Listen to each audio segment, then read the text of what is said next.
And welcome to the Oakland County Megacast. I'm Tyler Keefe alongside Ronnie Dahl in the studios of 89.3 Lakes FM and Civic Center TV, our flagship TV and radio stations on our Megacast family of community networks all throughout the local area, including Birmingham Area Municipal Access, which alongside Civic Center TV is on Comcast Channel 15 and AT&T Channel 99. We're also on 89.3 Lakes FM, of course, and 88.1 WBFH, The Biff, a service of the Bloomfield Hills School District with operations out of Bloomfield Hills High School. And WAHS 89.5 Avondale Community Radio, that a service of Avondale Schools with service out of Avondale High School in Auburn Hills. Today, we're also on Facebook, on the Facebook Live channel of the West Bloomfield Township Clerk's Office. We thank Clerk Debbie Binder and her entire team over at West Bloomfield Town Hall for joining us once again today on the Oakland County Megacast as we talk about the latest news and information from all around the Oakland County area in regards to the coronavirus and much more. Making news, as always, on civiccentertv.com/coronavirus. You click on the coronavirus link on our homepage on civiccentertv.com and you'll see all of our top stories each and every day. And making news today at $600 in unemployment benefits will end in July. Economists are not optimistic about what happens afterward. Pandemic unemployment benefits from the federal government are set to expire on July 25th. After that, claimants receiving unemployment benefits will only receive money from the state, which maxes out at $362 per week. Congress could approve new legislation extending the $600 benefit, however. Democrats are largely fighting to extend this extra benefit. However, the Republican caucus is concerned that claimants are not going back to work since many are making more collecting unemployment than with their pandemic pay.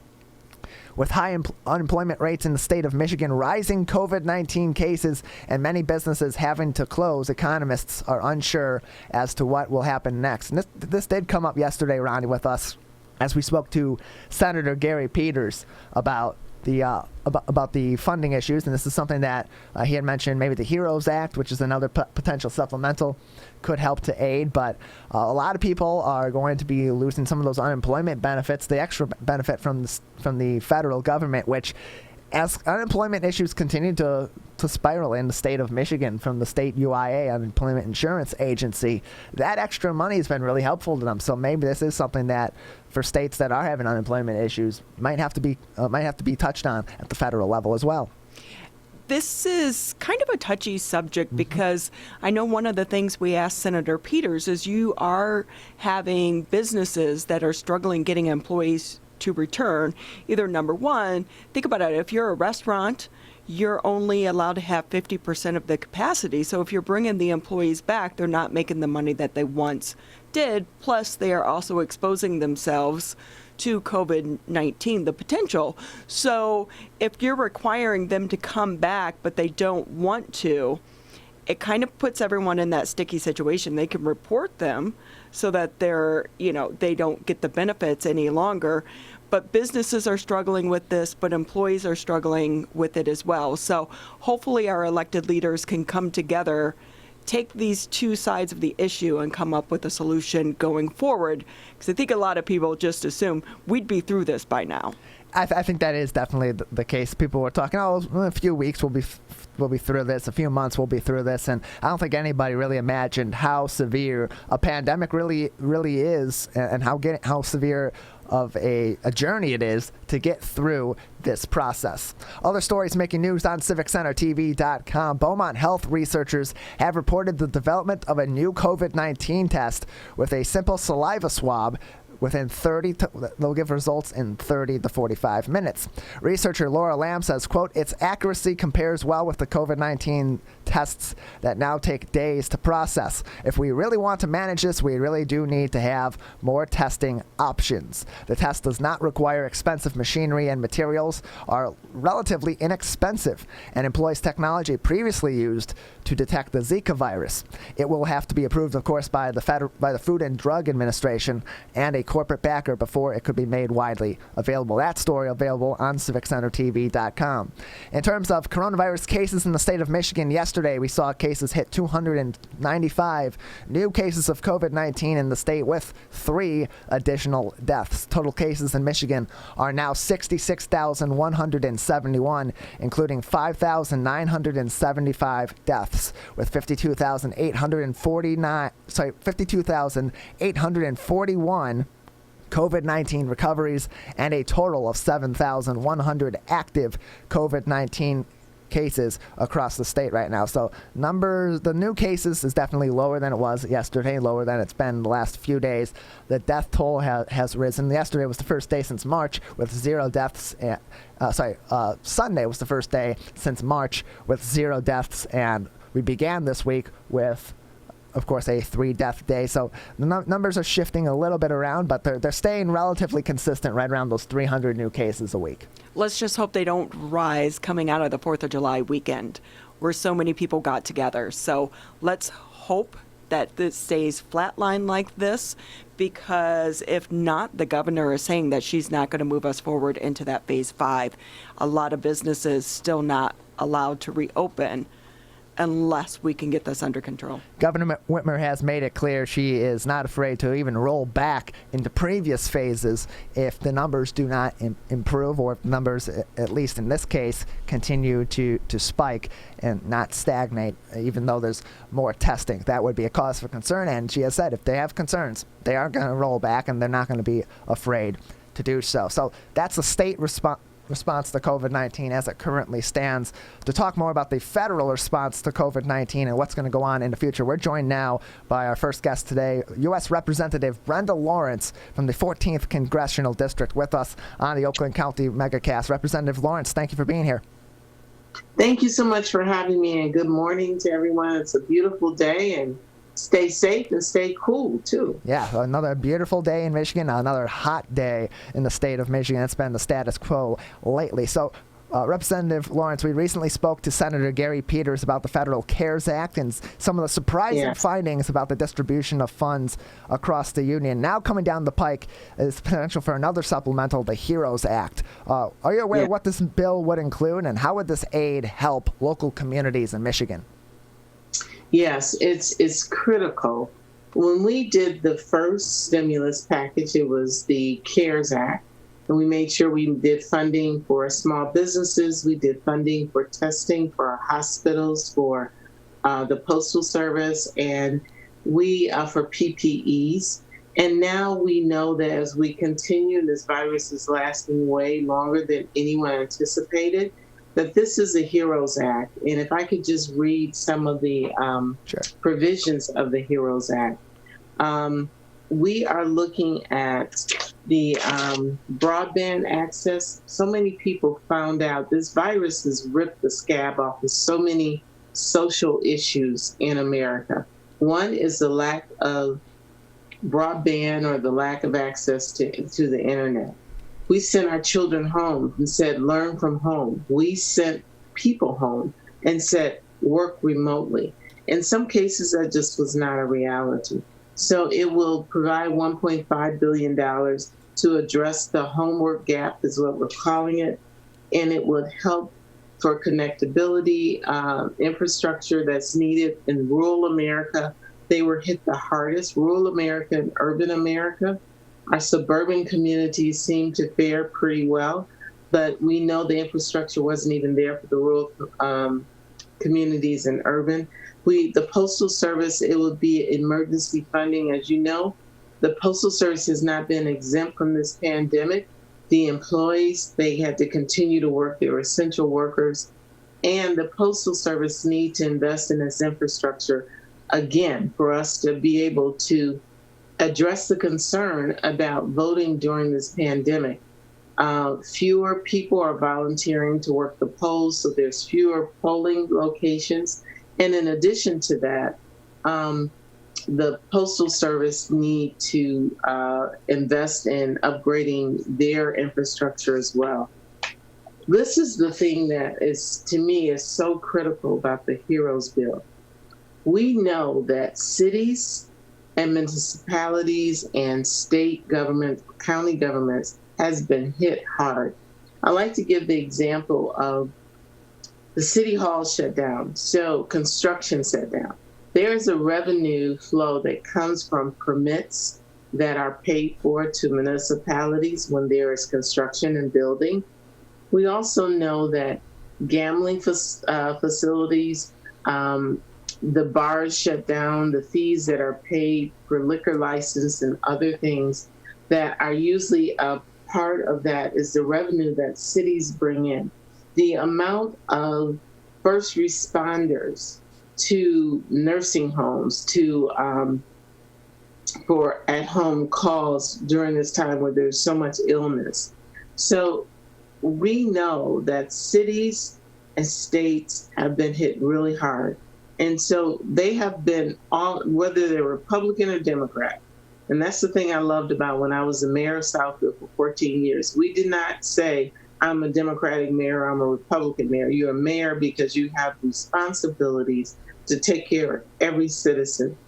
And so the cities will get $1 trillion. I'm sorry, the cities, the states, and local governments will get $1 trillion.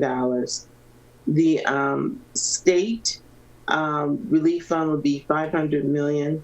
The local will be $375. To give you an example, the city of Detroit will get $1.68 billion. So think about the casinos, which make up a large bulk of the revenue that's coming into the city of Detroit. And they had that went away overnight because they were shut down. They're still shut down. And so we are really fighting hard. This was passed through the House. It's in Mitch McConnell's graveyard right now. But we hear that there is some energy to start processing the relief that we would get in the HEROES Act. It would also provide additional money, $75 billion for the virus testing. I just heard you talking about that, and the tracing. The tracing is one of the areas that is increasing the amount of testing. To give you an example, I feel that these recent events over the holidays where people just threw caution to the wind and went back to business as normal. And if someone in those groups tests positive, we're able to trace and find the other people who are in those areas and say, you need to be tested as well. Small businesses and nonprofits, we will continue to provide funding for them. And one of the bills that I am introducing, I have introduced, pushing to get it passed. As these small businesses are reopening, they're paying a tremendous amount of money for PPEs. So if you're a barbershop or a beauty salon or a restaurant, there are certain things that you have to make revisions within your facility to be compliant to open.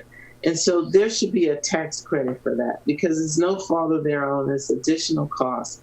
And so my bill would say $25,000 per small business they will get a tax credit for. Food security, insecurity, I should say. Who thought that this pandemic would expose how people are living from paycheck to paycheck? Mm-hmm. And the loss of employment immediately went to a food insecurity. And the food lines have just been surprising to me. But the reality, in order to live, you have to have food. And so we will be putting money into the food banks and to these nonprofits that are providing food in our community. And it will maximize SNAP benefits as well for those who are living in poverty. The census, the highways. So this HEROES bill covers a lot that we need. I often talk about the disparity in healthcare that was exposed by the COVID virus, the disparity in access to broadband, the educational gaps that we are seeing that we never thought a lot about. We send children home every day in America, And we, with the expectation that they can do research online, that they can supplement their education through the educational foundation of the internet. And so many children don't have that. U.S. Representative Brenda Lawrence with us on the Oakland County Megacast, all across the Oakland County area on a family of community television and radio stations. Representative Lawrence, with this HEROES Act potentially coming down the pike, and it's in the works as we speak, hasn't been passed fully just yet. Any concerns similar to what we saw with the Federal CARES Act in terms of the distribution of these funds? Because even Senator Peters yesterday had mentioned some stark disparities in the distribution of this aid between states, especially in terms of hospital aid. Any provisions in place to prevent a similar issue that created such competition between states, so to speak, especially early on?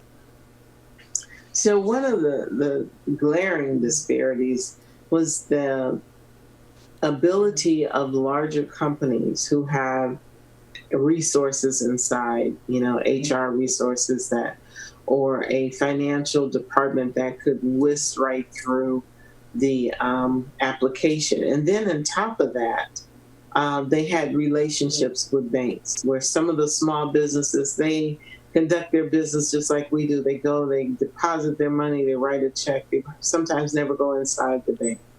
And so we changed funding, amended it so that there were designated funds for small businesses. And we expanded the financial institutions to credit unions and small independent banks so that they would have the ability to loan this money out, and it was there in the communities. And so therefore we anticipated the ability of these small businesses to navigate through it.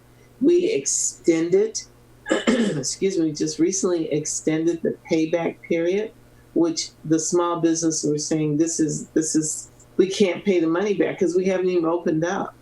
And so we extended that, and the Senate agreed with that, and that was a really good thing because there was a lot of stress for the small business who needed the loan, but unfortunately, because of this virus, hadn't even had the opportunity to start making money again, and they would not be able to pay it back.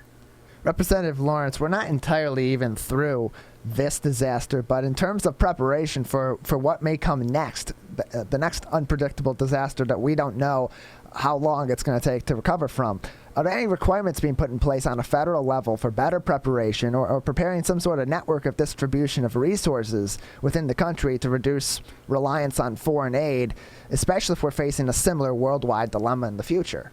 Mm-hmm. I will use a major disclaimer. When you start talking about federal issues and international relationships, we are held hostage to who is in the White House. So a lot of the policies and things that happened was a direct relationship to the policy of this current administration. There were some things that were very notable. One was the lack of efficiencies in our federal agencies to disperse unemployment benefits to the Small Business Administration. The website collapsed within a few hours when we opened up for funding to go to our business community. And so I sit on government oversight, and my job is to have oversight over our federal government. And those are some things that were very glaring. The inability of Small Business Administration for our unemployment federal agencies that were just there's still people telling me today that they haven't received their unemployment benefits, which is horrible. Also, when we looked at how we empower FEMA during a time like this, the cross connections and people bumping into each other when it came to ordering medical supplies. And something that we're so committed to in America, to never be held in a position that we have to depend on foreign countries for our medical supplies. We found out we made no medical PPEs here in America. We didn't make masks, we didn't make gloves, we did not make gowns, we did not make the facial shields. We had none of that made in the United States. And it is a deliberate process and activity happening to start building and empowering and manufacturing of these items so that we'll never be held hostage again. It was deplorable that we were fighting among each others and people were charging us, other countries, excessive funds because we needed them to keep people alive. And so we learned a lot from this. And your point is very, very timely, is that will we be prepared the next time? Where is it that we rely upon the president to invoke a national emergency, or we are held hostage to the World Health Organization sharing proper information, and now the president has decided to pull out of the World Health Organization, which I do not agree with. But this is a very timely discussion because we found that we need to do a lot more. Can I ask you a quick question? How do you think this pandemic is going to impact the upcoming election? We have seen in this primary long lines up to midnight for people waiting to vote. We have seen cities or states close polling sites because, for various reasons, they said we couldn't get enough poll workers, or we see people are afraid to come out to the polls because of the pandemic. And so change the way we vote, going to a poll, having multiple polling locations has changed not only in Michigan, but across the country. There will be more vote by mail, and I actually encourage, if you are an elderly person, if you are a person that have a handicap and cannot wait in long lines, please take advantage of early voting. Our postal service is more critical than ever because right now, with voting by mail, it is literally the Postal Service protecting our democracy and ensuring that the mail is flowing timely and that our mail is protected.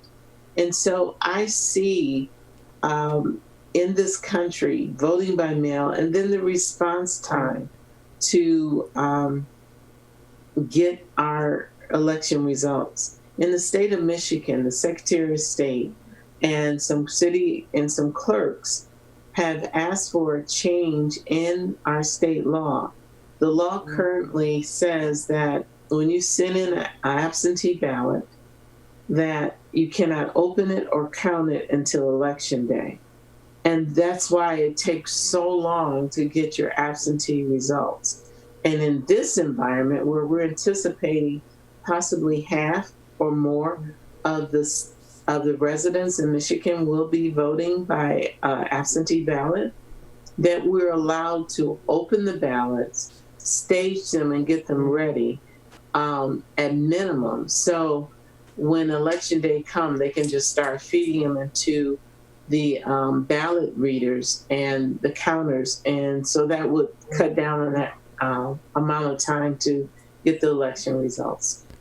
U.S. Representative Brenda Lawrence from the 14th Congressional District with us on the Oakland County Megacast. Representative Lawrence, Oakland County and the city of Pontiac have been doing a lot lately to expand testing and other resources to this highly minority-populated community that, like many other minority communities, have been hit much harder than most communities by the pandemic. Disproportionately, absolutely.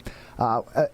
On a federal level, is our country doing enough to battle this disparity in the effects that the pandemic has had on these communities and help provide help needed to these communities to keep them safe and healthy as the pandemic continues? So I want to be really clear that when we saw this disparity, myself, I called the doctors, the hospitals, said, what is happening? Why are minorities, African Americans, dying so at a disproportionate rate. And the statement was, well, they have more underlying conditions, diabetes, hypertension, so they're going to die more.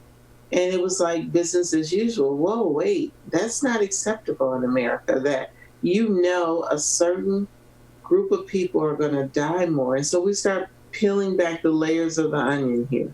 What is happening? So we know that access to health care is extremely important, and we have community health centers.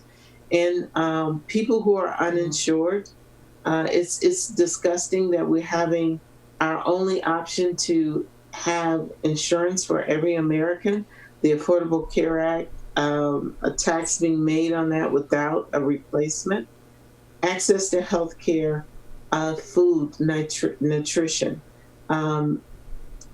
If you are poor and you live in an urban area, your access to food, if you don't have a car, or even if you want to ride a bus, your access to food is very limited and it's not healthy.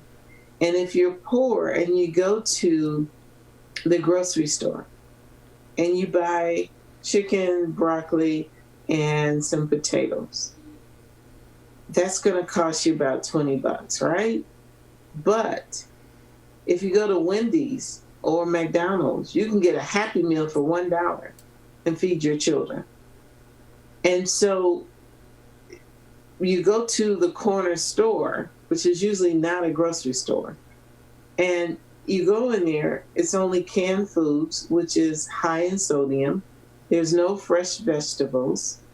And so when you're gathering the things that are accessible to you to feed your family, it is not nutritious. And then obesity, diabetes, and other issues that come into play. And so there's so many layers to this. And so we asked in Congress, the Black Caucus led this initiative to demand that the Department of Health, CDC, first of all, we wanted them to take the data. So one of the other thing that came up, we had these people who were dying and they were like unidentified. How are they unidentified? You don't know their race. But on a death certificate, you put the race. But when you're recording this for the CDC and for other federal agencies, there was no race put on it. And so we did the inquiry, and then we said, the Black Caucus said, you must gather this data by race. Then secondly, you must publish this report to the public. There's so many, I can tell you, being a member of Congress and interacting with these agencies, there's so much data that's gathered and it's not released to the public. So many of us was taken off guard, like, what is happening? Why are all these people dying disproportionately? And so they must gather it by race. They must make a report. And then what is the plan to fix it? How do we reduce all of these layers and layers that is impacting the health of minorities? Representative Lawrence, Governor Whitmer at a recent press conference announced a four-pronged plan for potential police reforms in the state of Michigan. You, on the federal level, have been behind the George Floyd Justice in Policing Act. Can you give us a little bit of information on what that act entails and what that would do to change or make some of these necessary reforms in the country? So what has been so amazing to me is that, the cry for Black Lives Matter has not been limited to only African Americans. When we as a country witnessed the death of George Floyd by the knee of a police officer, I mean, regardless of your religion, your sex, or your color, or your ethnicity, as an American, we said this is unacceptable. We are not going to allow this to happen in our country. So you see all the people of this country marching together in every single state in the United States. There were protests. And so what we have said in the George Floyd Policing and Justice and Policing Act is that you cannot use your knee as a way to apprehend a suspect or whatever when you're in policing. So it bans the chokehold. Why was there a difference between the Senate and the House? The Senate said that they recommend you don't use it. We said it will be illegal for a police officer to use the chokehold where you're using your arm, your knee, or your foot to cut off the ability to breathe through your neck in a policing situation. We are mandating training. We are mandating that to prohibit the no-knock warrant, which we know killed Breonna Taylor, where you have the ability as a police officer to kick down a door, bust into someone's home without a warrant. We are also saying that, and this is something that was lost on so many people, the police officer who took the life of George Floyd was teaching. He was teaching those two other police officers. They were new to the force, and he was training them. So you talk about generational policing that is of this matter. And then on top of that, the person who is training had multiple citations and filings against him for excessive force. Normally, when a person is picked to train, he or she is picked because they're exemplary. They are the ideal employee, and you want all your employees to be just like them. And unfortunately, the accountability for all of the accusation complaints and actual department citations on excessive force was nothing. So what the George Floyd bill will require a national register maintained by the FBI when there are complaints of excessive force against police officers so that we can monitor that and have accountability. The last thing I wanted to mention, the federal law currently says that if there is an accusation of excessive force or death, like we had here, the judge will ask the police officer, did you willfully, did you wake up this morning and say, I'm going to kill someone today? And you know what? That is my desire, my will, that I take the life of George Floyd today. Any officer say, no, that was not my intent. I didn't wake up this morning and say I wanted to kill someone. I took his life, but that was not what I intended to do. So we are changing the law to say, did you knowingly? There is no way that you can put your knee on the neck of a human being for 8 minutes and 46 seconds and think that that person who are crying out that I cannot breathe. You have two other officers there with you who he waved off. He saw the man stop moving where his life left his body and just looked down at him and kept his knee on his neck. He knew he was taking the life from this man's body.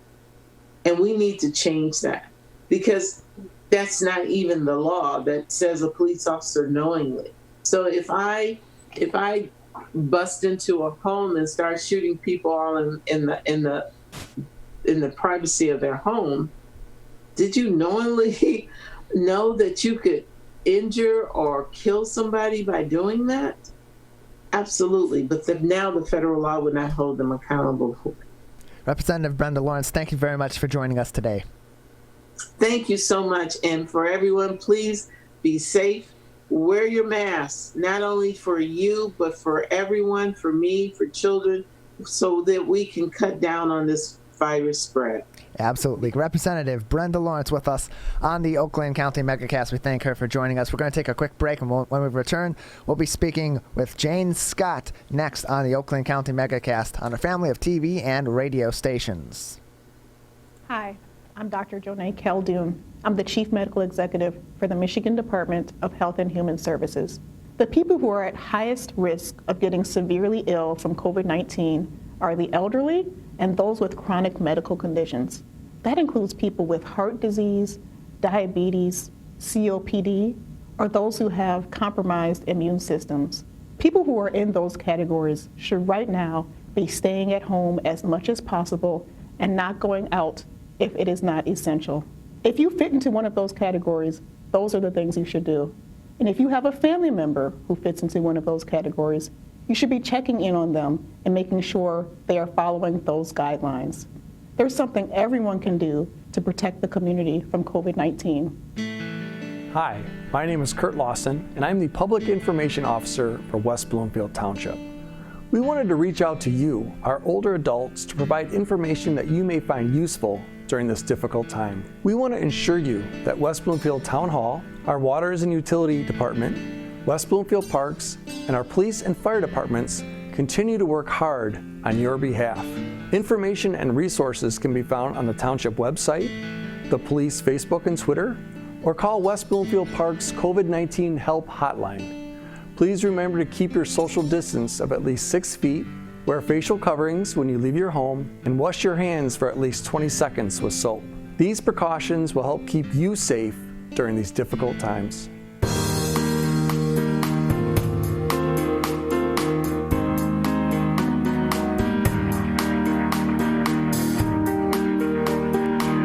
Welcome back to the Oakland County Megacast. I'm Tyler Kieft alongside Ronnie Dahl on our family of TV and radio stations all throughout the local area on Comcast Channel 15 and AT&T Channel 99, on Civic Center TV and Birmingham Area Municipal Access. We're also on 89.3 Lakes FM, 88.1 WBFH, The Biff, and WAHS 89.5 Avondale Community Radio. In addition, today we are on the Facebook page of the West Bloomfield Township Clerk's Office, and thank Debbie Binder and her team for joining us once again on today's edition of the Oakland County Megacast. Next on the program, we are joined by Jane Scott, the chairperson of the Machin Nutrition Center via the Society of St. Vincent de Paul. Thank you for being with us today, Jane.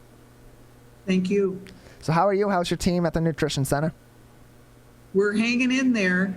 Our days of operation are Tuesdays and Thursdays. We have a group in the kitchen that prepare the bag lunches. We have another group in the gymnasium that pack the lunches. And then we have an outside group that will hand the lunches to all of our neighbors that come and stand in line. Jane, for those unfamiliar, in normal times and now, what goes on at the center? What functions does it serve in the community? We have lunches served in a sit-down fashion.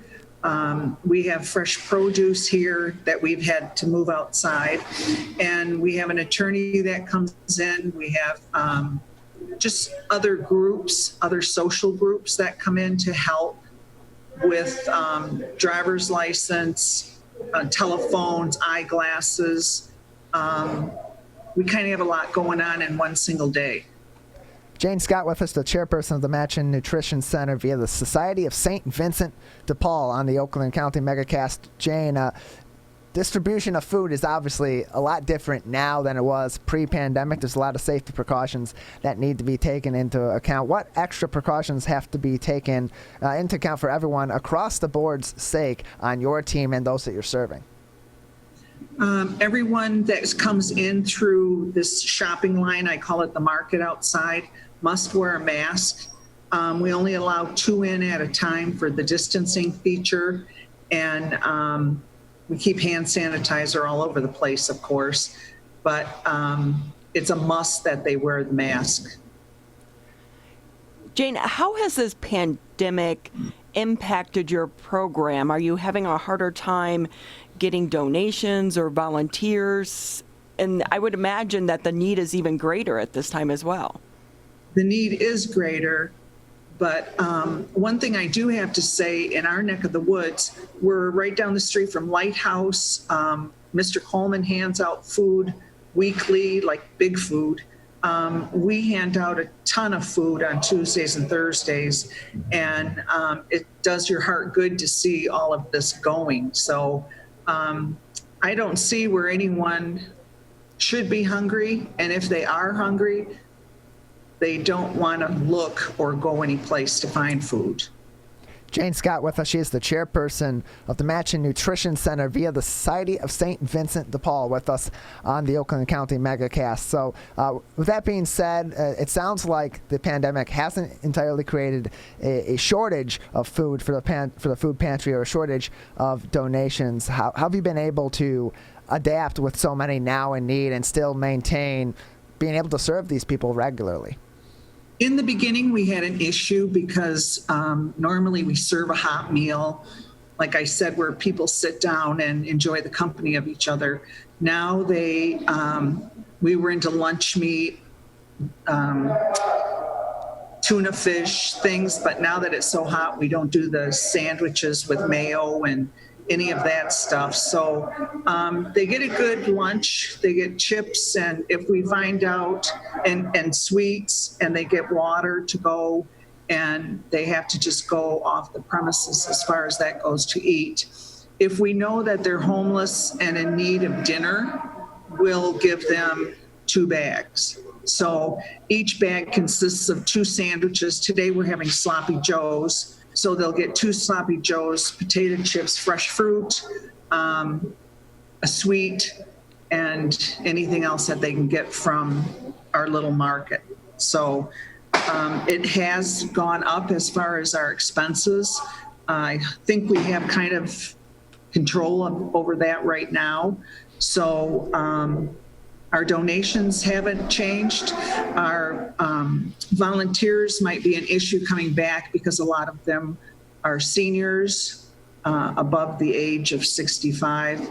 And I know that when this first started, a lot of them didn't want to be anywhere around here. And we explained that we understood that. And so we're just looking for everyone to come back whenever that lifts. But right now, there's just too much to fix, to sterilize, to serve inside. I don't know when that'll be.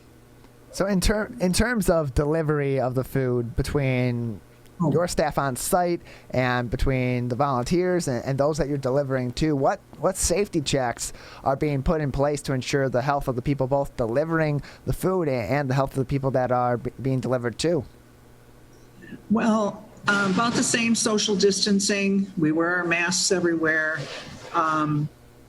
gloves. We just keep separate, and we just pray that this all works out and that we don't get any of this, because if one of us in this group, and we only allow certain people in here for preparation, if anyone in this group would get sick, we would shut. As far as food goes, we go to Gleaners twice a week and get whatever produce we can get from there. We've got a good connection, unbelievable, with Costco, with Gordon's on M59, and we really make it work. Jane, talk a little bit about some of those relationships and the different companies. So it's not just Gleaners or the regular public. Some of these businesses help out your organization as well. Absolutely. Panera was in the mix too, let me add. We just got in. I don't know how that all worked out, but we got in, and some of us are working about 4 or 5 days a week picking up food, and we try to get rid of it as fast as we can, because I believe the quicker you get rid of it, the quicker you get more. So we just keep social distancing. Jane? And we know that everyone in here is safe, meaning no problems. Jane Scott with us, the chairperson of the Match and Nutrition Center via the Society of St. Vincent de Paul, with us on the Oakland County Megacast. So, Jane, the pandemic's been going on for just under 5 months now. And counting. Has the need for meals in the community increased during this time? And what challenges maybe does that present for your team, or how does that change the dynamics of your operation? Well, it's a whole different ball game. We kind of stepped into this not knowing how this would pan out, But in the long run, this has worked out so well that I can't believe it. I mean, we had a board meeting on March 16th, and we decided that we would stay open for as long as we could. So on the 17th of March, so we've been doing this all along, we started the bag lunches. So I'm very proud. If you guys are in the neck of the woods, stop in. I invite you to stop in and see exactly what we do. We pick up at Ellen's also. It's a bakery and pastry shop. We just have some great connections, and it's worked out great. And Any way to save money. how has this helped strengthen your relationship with other organizations in the Pontiac area? Has it strengthened our relationship? I always say we're the best kept secret on Woodward Avenue because there's not a lot of people that know about Machen, and they relate us to St. Vincent de Paul Church because that's where we are located on their grounds. Actually, we get so much we help the other organizations. Jane Scott with us, the chairperson of the Machen Nutrition Center on the Oakland County Megacast. What more can the community do, Jane, to help your team and most importantly the people that you serve during this time? Well, right now there's a lineup outside of people, so to receive lunches and to go through. And the astonishing part behind a lot of this is that there are people driving by that will pull in and give us $20. And I don't think they know exactly what we're doing, besides visually seeing things, but we're just hanging in there and hope that nobody comes down with this in this group. There's about 18 of us that are allowed in the building, and the majority are, of course, volunteers, and some aren't even with St. Vincent de Paul, but we have some Knights of Columbus that are here outside because it's a heavy lifting job. And everybody, there's about 3 of us that do pickups. And I mean, just to we keep getting this goods delivered is phenomenal. Jane, one time I did a homeless retreat, and the one thing that one of the organizations said, it was a lot of people want to give clothing or food because it makes them feel better, but they were saying that dollars actually go further because as a nonprofit organization, you can buy things in bulk and cheaper. Is that the case with your organization as well? Absolutely. There are people that do drop off some clothing, and then I have a table outside that they can pick and choose on. But money, cash, check, whatever, is always good. And like you said, we can get things less expensive than somebody that goes to a warehouse. Jane, anything else you'd like to say before we let you go today? Nope, I'm set. I did listen to Brenda Lawrence's talk, and there is food out there. You just have to be willing to get your resources together. And we always tell people about the school programs. We have a charter school right behind us that they hand out food. It's just the willingness to go and do that because it's out there. There's no reason for anyone to be hungry. Jane, thank you for being with us today. Thank you very much. Have a great day. You as well. Jane Scott with us, the chairperson of the Machen Nutrition Center on the Oakland County Megacast. And Ronnie, really interesting to see the perspective of one of these organizations that's providing these absolutely necessary meals to people all throughout our local area. It's something that you don't often think about when you think about the unemployment issues and people being out of work and people not being able to make ends meet. They're not often thinking about just how many more people are impacted by that when you're in the situation of pandemic proportions like this. Also really interesting is the fact that what she was saying is that there is food, you just have to know where to go to find it. So one of the things such with her organization, they give out on Tuesdays and Thursdays. Other organizations have very specific days. So you really kind of have to do your research to understand where you can get the food, what type of food you can get, and what days and what times is important as well. All that information is very important, and there's a lot of these organizations all throughout the Oakland County area. We've spoken to them before. We've spoken, of course, to them today, and we'll continue to do that as we go along with the Oakland County Megacast. We'll take a short break, and we'll return with more. You're listening to the Oakland County Megacast on our family of TV and radio stations. Michigan, we're calling on you to save lives. Don't ignore it. Don't let it go to voicemail. It's urgent. In fact, it's critical. Because if you've been in close contact with someone who tests positive for COVID-19, you may have been exposed to the virus. And you could get a call from My COVID Help or your local health department. So please answer the call to learn how to protect yourself, your family, and friends. We're calling on you to stop the spread of COVID-19, to make it safe to reopen businesses and help Michigan move forward. So if you get a call from My COVID Help or your local health department, you may have been exposed to someone with COVID-19. To protect us all, answer the call. Learn more at michigan.gov/containcovid. A message from the Michigan Department of Health and Human Services. Hello, I'm Dr. Betty Chu, Chief Quality Officer at Henry Ford Health System, and I'm with Wright Lassiter, Henry Ford Health System's CEO, to talk about coronavirus. In uncertain times, it's natural to have questions. So I'm going to ask Dr. Chu to answer some of the common ones. First, why can't I visit my grandma to see if she's okay? Because the elderly are at a higher risk for complications with this disease, and you could inadvertently infect her. If I'm healthy, why can't I go out with my friends? The larger the crowd you're exposed to, the higher the chance you could get infected and infect others. If I have symptoms, why do I have to seek care? While the disease isn't dangerous for most people, for others it can be. We need to understand how serious your case is, because the right choices save lives. For more information, visit henryford.com or call 313-874-1055.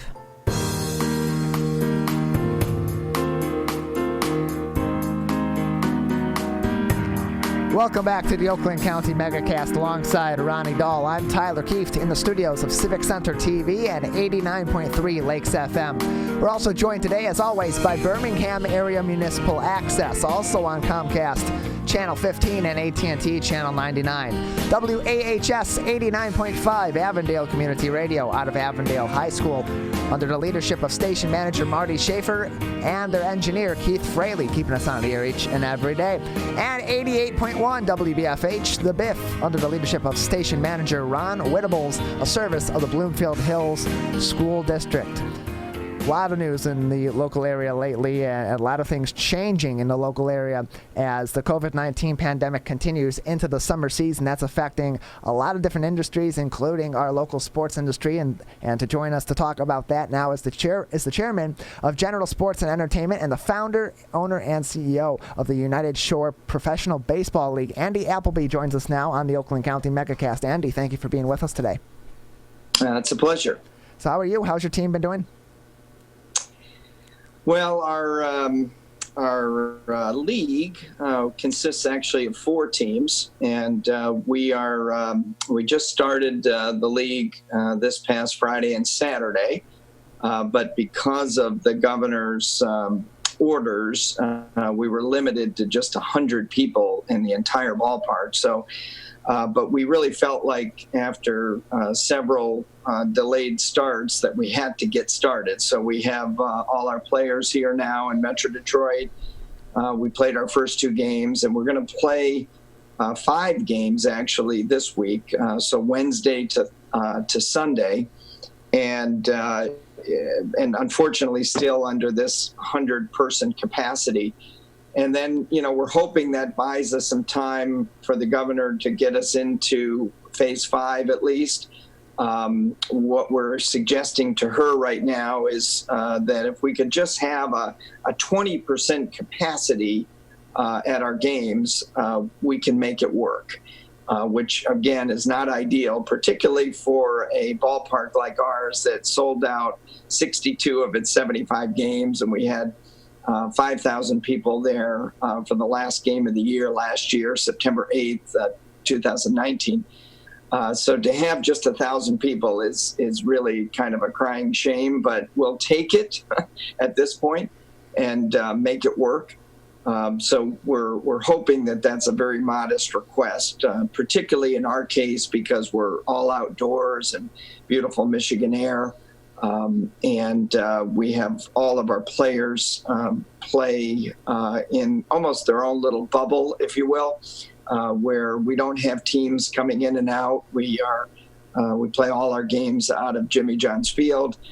So I kind of liken our scenario to more like summer stock theater, if you will, where the players are here all summer.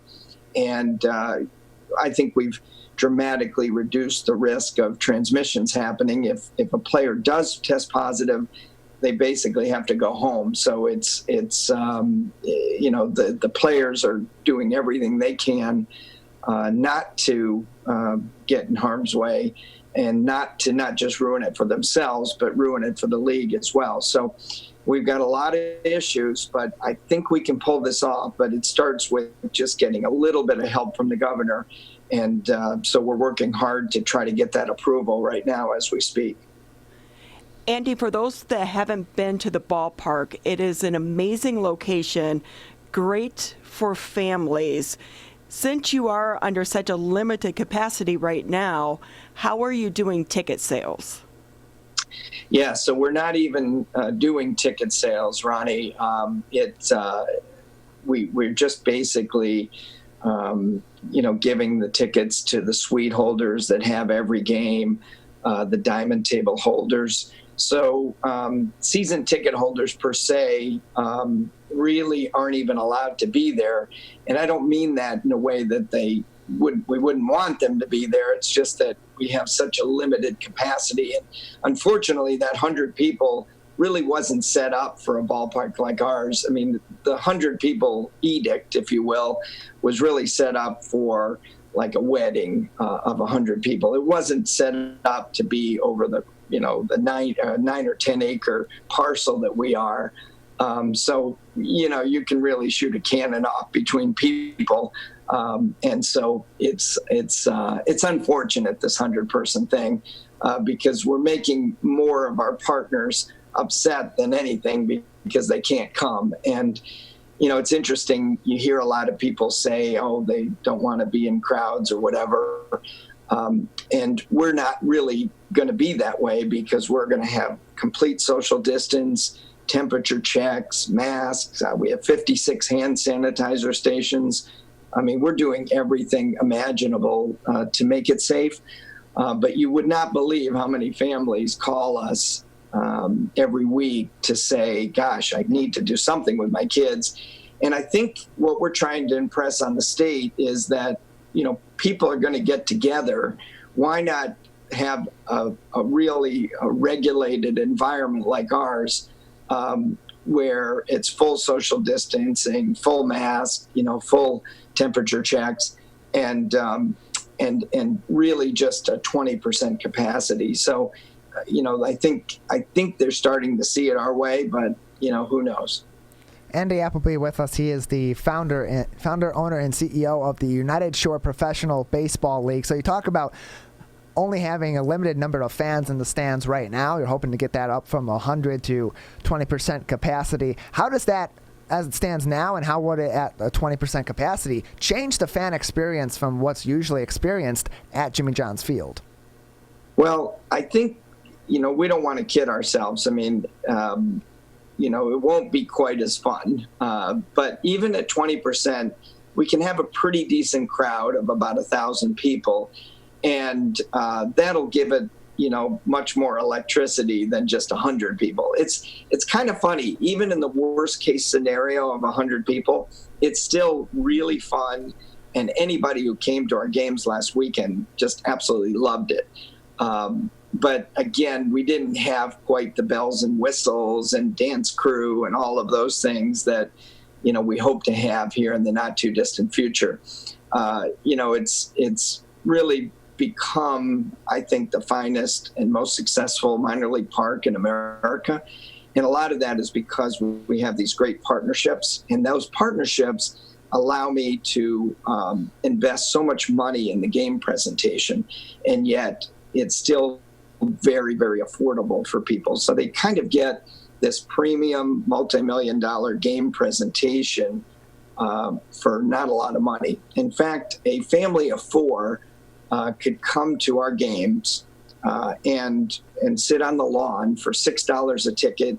They didn't have to pay for parking, and they get really is what is a world-class experience for darn near nothing. And when you think about how much impact we've had on sort of that family dynamic, because I see those people leaving and they're so proud to have been able to give their kids that experience. And again, it didn't cost them an arm and a leg. For the cost of a fantastic evening would be the cost of parking in some places, some sporting events.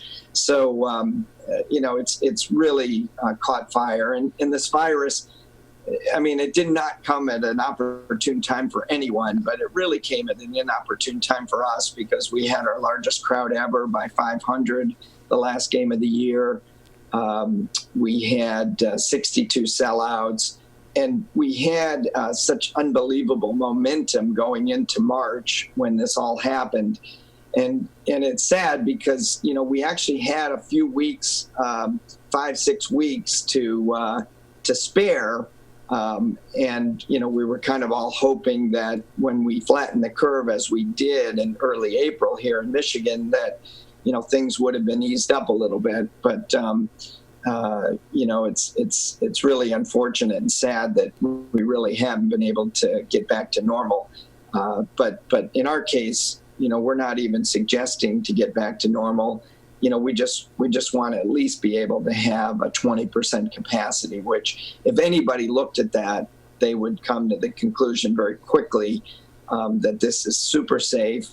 And the other nice thing about us is that we're not like Kroger or some other store where you actually have to go. So older people or people that have comorbidities or are more at risk for this, they actually have to go to Kroger to get food in many cases. In our case, it's strictly volunteer. So people that, have any issues whatsoever, we encourage them not to come if they, don't want to be part of this. But I think the vast majority of people will see that this is the gold standard in safety.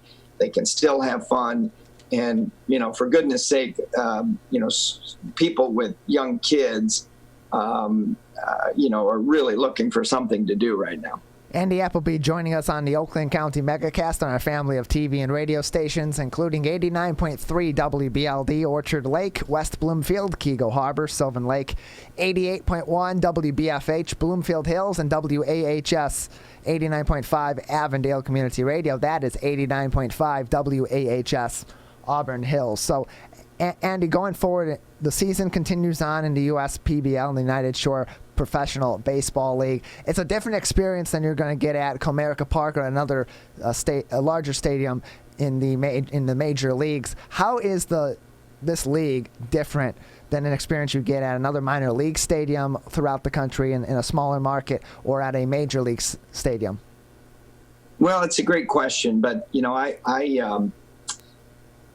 what is beautiful about this league and this ballpark is that, it really gave me a chance to use every good idea I've seen or done over my 34 years in sports. And so whatever little ballpark that you've been to, or even big ballpark like Comerica Park, I pretty much took the best out of every one of those areas. So when people come, literally we designed everything possible that was good in stadiums and arenas and ballparks, not just here in America, but also in England, where we owned a premier soccer team for 8 years. So a lot of little ideas that we have were taken from the English experience that we had. So there's not a place like it anywhere really in the country that has all of those modern day amenities and really the best of everything.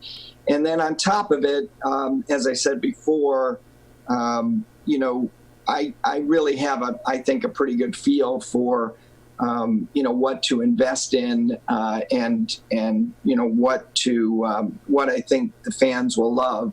And so the experience that we've created is really something fantastic. And I think the nice thing is, of the 300 games that we've had, I mean, anyone who's ever come to a game has great things to say about it.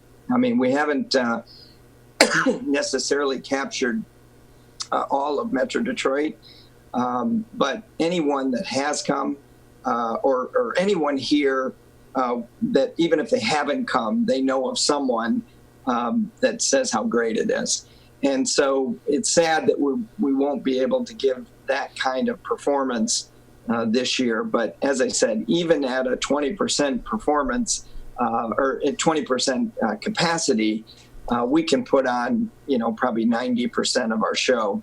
And so, you know, I still think we can have a great season. We're going to have to really get just a little bit of help from the governor. But if she gives us a little bit of help, you know, we'll have a really good season still. Beyond just baseball, at Jimmy John's Field during the pandemic, other services have been provided as well. Can you go into details on some of the services that your organization has provided over the course of the pandemic, even before baseball returned?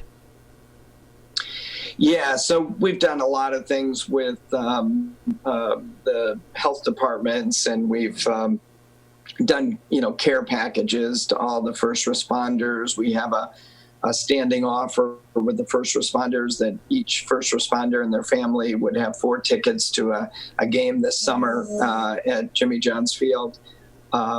We've done work with the Census Bureau in Macomb County, which was essentially giving out free meals, which was one of the reasons that was so popular. And, you know, lots of other little things that we've done and donations that we've made along the way with the first responders. We're very fortunate to have a great group of hospitals as partners of ours. So we've worked with them as well on various first responder projects. Andy, we've talked a little bit about the fan experience, but talk about the ball players themselves. How are they dealing with this? And your league is a different opportunity for them, and it's an important opportunity. So how are they handling this, and are they worried that this could go away? They're very worried about it, Ronnie. You know, we're testing them quite a lot right now, and if someone does test positive, I mean, they literally just have to get in their car and drive home. I mean, it's that simple. You know, we can't really compromise the league from that perspective. And so we have a very tight rein on it. But you know, there've been some other examples in sports, like Brooks Koepka, the famous golfer. His caddy a couple of weeks ago tested positive. He tested negative, but he decided to take himself out of the tournament. And his comment was that, hey, I can't ruin it for the rest of us. You know, we have to be all together here and vigilant about this cause, or it'll just shut down the whole tour. And it's the same thing here. We can't have just one player, you know, start spreading the virus. And so it's a big challenge for them. It's you know, certainly kind of lingers into our staff as well. But again, we're taking every safety precaution. Just coming into my office today, you know, we got to take our temperature, and so and you know, we wear masks even around the office when we're around people. So we're doing everything we can. We actually created a 224-page COVID protocol program for our ballpark. So you know, again, we're doing everything we can. But the players, the good news for us amongst all of this is that we have. We're kind of a buyer's market in terms of players. Players really need to find a place to play right now. And so we have just a plethora of great players that want to play with us.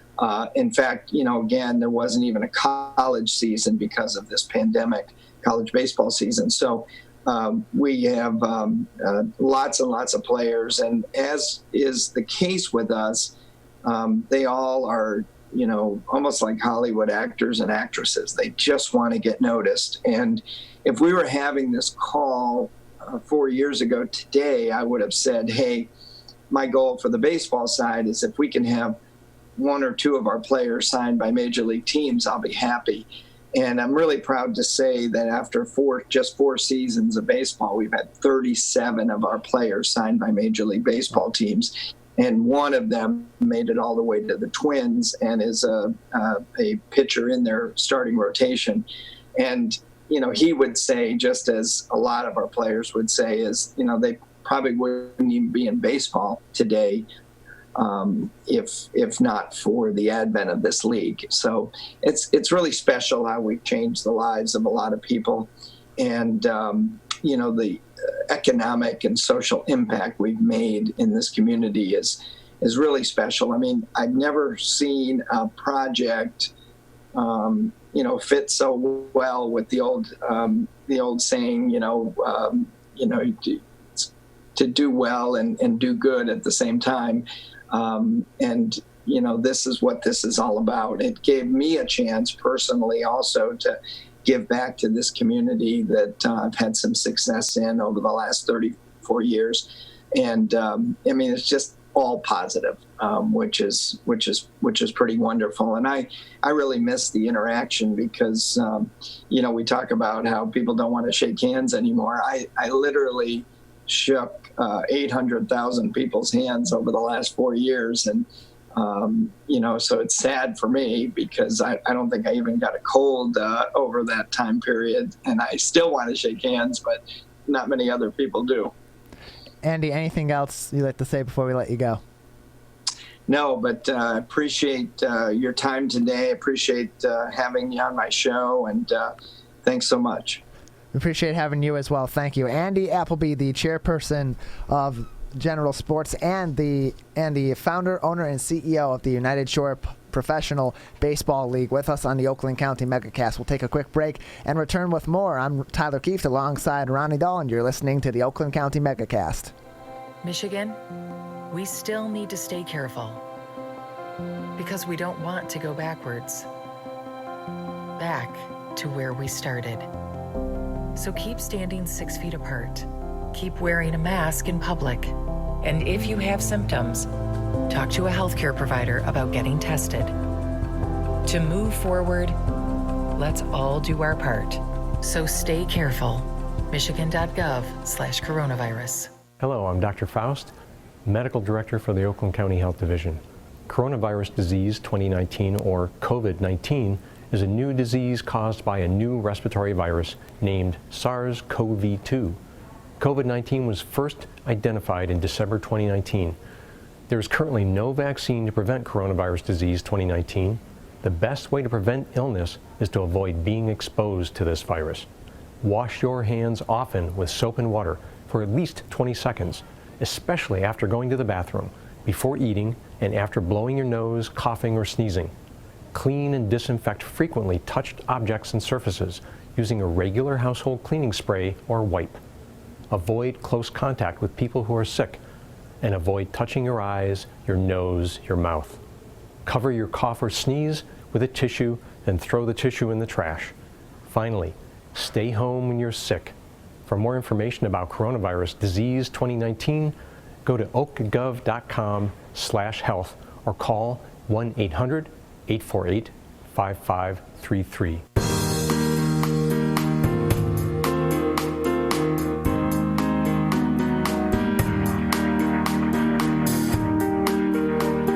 Welcome back to the Oakland County Megacast on Civic Center TV and Birmingham Area Municipal Access, both on Comcast Channel 15 and AT&T Channel 99. You can also watch Civic Center TV online on civiccentertv.com. Additionally, we're on a plethora of radio stations all throughout the local area. 89.3 Lakes FM, 88.1 WBFH, The Biff, and WAHS 89.5.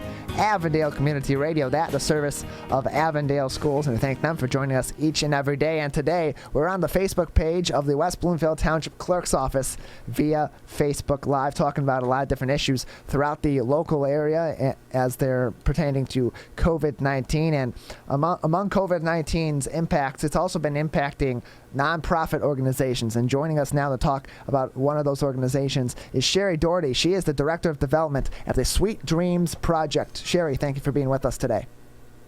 Thanks for having me. So how are you? How's your team been? We're good. We've been, on hiatus for a little bit, doing behind the scenes work.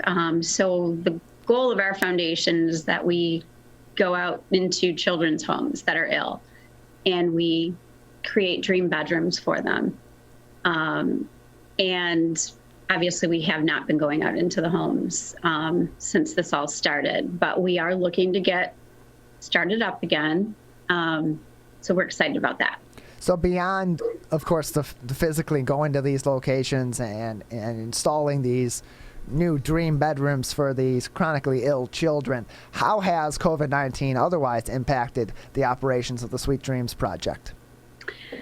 Well, the fundraising obviously has been a big stall for us at the moment. We have basically one major fundraiser a year. It's called our Hats Off Luncheon. It's held at the Townsend in Birmingham typically, and it's always in May. And we had to cancel that this year, obviously. And we had pushed it back to an October date, which is going to get moved again. And so we're now looking to, we didn't really feel, there were so many charities out there that we felt were, even though we feel we're very important to these families and these children, we didn't feel that we were as essential as some of the other charities out there that really needed people to donate to them.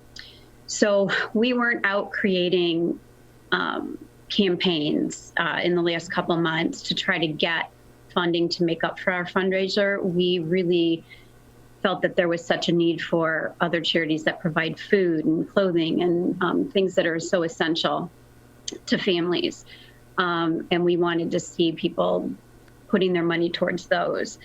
And the demand is still very high for what we do. We work with area hospitals all throughout Michigan, and they come to us with kids and families that are in need. And we do make need a priority for what we do. So our list is growing, and we do partner up with Make-A-Wish and Care House out of Pontiac. And in those situations, those organizations come to us. If the child's Make-A-Wish, if their dream is to have a bedroom, then they come to us. And we get in the space and we take care of the wish, but they provide a lot of the funding. And they have Make-A-Wish volunteers that work with us on the program. And then Care House is based out of Pontiac, and they deal with emotionally, children that go through a lot of neglect. And we partnered with them last year for the first time, and it's been a wonderful partnership. But in those cases, those organizations help us out with funding on these rooms. We try to split it, half and half, so that we get help. So those are the organizations that we're continuing to work with currently, because it's helping us out from a fund basis. But we are looking to put together, just in the next week, a GoFundMe fundraiser for all the people that couldn't attend our luncheon, because we're getting a lot of requests from those people, and they want to still help and support us. So we will be putting that out shortly. So Sherry, this is Ronnie. We should let people know as well that Sweet Dreams Project is, my twin sister is one of the co-founders. So I've known about Sweet Dreams for eons, back in the very beginning days when they were so desperate for volunteers. They would have me come paint. You very desperate for volunteers at that point, just so you know. But this is got to be so hard on the families, but also on your volunteers and the designers, that this has become a part of their team building for their companies, and to not have that outlet. But these bedrooms, they really do change the lives of these sick kids, but also their family members. So that emotional toll of talking with the families, how are you guys kind of dealing with that? So we're doing we're really moving all that to virtual. We always work with a social worker or somebody within the hospital system that is working with the family. That's how we typically get our kids. And so we get a lot of the initial information from those people. And then I reach out to the family. And so we're trying to do Zoom calls and virtual calls, or just FaceTiming them to see what the child's wishes are for their space. And then getting designers involved we do rooms all over the state of Michigan. So getting designers, and that's been a little bit tougher, getting designers that are comfortable, going into the homes. But what we're trying to do at this point for our projects going forward, at least for, until this hopefully passes, is we will not have contact with the family. So we will do, we get measurements on the room, we get pictures of the room, we get what the child's wish would be for the room. And then the designer goes into the space, maybe needs like a half hour in the space where the family is not there, and goes in and looks at what needs to be done. And then all of the groundwork is the next month or two of ordering and getting things taken care of for the room, furniture, floor covering, wall covering, draperies, getting all that ordered and in place. And that's actually been a little bit of a sticking point for us right now, because so many things the delivery times are so much longer on things. So we can't always give families a hard date on when we're going to be back to install the room, but we're doing the best we can with that. And the families have been amazing. I mean, they understand what's going on. And so as soon as we get everything in, then we contact them and give them a couple of days that work for us. And then we coordinate with the family as to when they can be out of the home. We either put them up in a hotel or they go stay with family for a night. And then we go in the space typically on one morning, and the next evening we give the space back to the family. Now, we have not had a reveal of a room since COVID started. So we will probably just ask the family to, we love to see what the child and the family's reaction is to the space that we've done. So we'll ask the family to video that for us. And so we will just take out that aspect of having physical contact with the family. Sherry Doherty with us. She's the Director of Development for the Sweet Dreams Project, with us all throughout the Oakland County area on the Oakland County Megacast. So if people want to get involved, Sherry, how can they go about getting involved? What kind of, in what capacity maybe can they get involved that's different from maybe other charities, and how can they get involved in working on these projects with you? Well, we even ask, right now, obviously, to have volunteers in the space is tough. We can't really do that. We usually get a design team that goes out into the space, and they have their own team that they've been working with, and they're testing their own teams, and we're taking temperatures and testing too before anybody that's going to go into the space together. But the best way right now would be, we need donations, because we did lose out on that biggest fundraiser that we had. We're even asking groups that if you get together with a few of your friends, maybe you just have a little where everybody donates to the charity to help us keep us afloat for this year. And hopefully next year is going to be our 20th year. We were really hoping to have a really large gala type fundraiser for our 20th.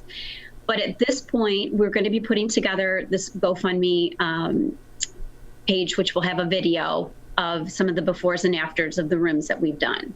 So when we get that out, which should be within the next few days, if people can share that with all of their friends, families, coworkers, it'll show a little bit of our story and what we do. And, hopefully we can get back to helping these families, because it is life-changing. We have done total homes for people also. Sometimes we get into spaces and we just find the need is so great. And we just go out and we try to get area businesses involved around those people's homes. In the last calendar year, we did 2 entire full homes. We finished one right before COVID, where we did from top to bottom. We ripped out flooring, kitchen, countertops, backsplash. And in 3 days, we recreated their home. And our goal, again, in all of this is these families need a new beginning. They need a new start. They're so buried in the illness of their child and not being at home a lot because they're at the hospital so much with the child that is sick. And then you have the other children that are at home and the spouse that has to care for the other children. It just becomes so overwhelming to these families because a lot of these illnesses aren't going away. They go on for years and years and years for these children. And so we're trying to create new beginnings for these families that give them space to breathe, where they can come home and we get volunteers that organize their entire home. So right now, I wish I could say that I could take volunteers, but they can always go to our website, www.sweetdreams.org, and suite is SUITE, like bedroom suite, or they can email me, Sherry, it's SHERI, at sdreams.org for future projects if they would like to be involved in volunteering and helping. A lot of our volunteering is organizing, is taking everything out of these homes, cleaning, organizing, so that these people are coming home to environments that are pristine and new and hopefully help them with a fresh start for their family. Sherry, anything else before we let you go? Just spread the word about us. Sweet Dreams has been a Michigan-only based charity. And again, next year will be our 20th year. So if people can just get on our website, there is a donate button on our website right now, but we will have that GoFundMe page up soon also. And we'll have a link to it on there. Well, thank you very much for being with us today, Sherry. Thanks for having me. Sherry Doherty, the Director of Development at the Sweet Dreams Project, with us on the Oakland County Megacast on a family of TV and radio stations all throughout the local area. And Ronnie, it goes without saying what they do is incredible work. I mean, the story of turning an entire house around for a family with a chronically ill child in 3 days is just incredible to hear. When you go in and you get to experience the reveal where they come in and they see this space, and then you go back 6 months later and that bedroom still looks exactly like it did. The child, the stuffed animal is where it was, where they placed it, the designers. So it means so much to these families. And think about now, during COVID, we are all stuck at home, more so than ever before. And that was kind of the purpose behind this. These kids are sick and they're stuck at home in their bedrooms, was to create them a healing space, and they need it now more than ever. But we're all going through challenges, right? The nonprofits, not just this nonprofit, but there are thousands that need our help in any way that we can give it. Absolutely. We are going to take a quick break. We'll check in with Erica Jones when we come back. You are watching and listening to the Oakland County Megacast all throughout our local area.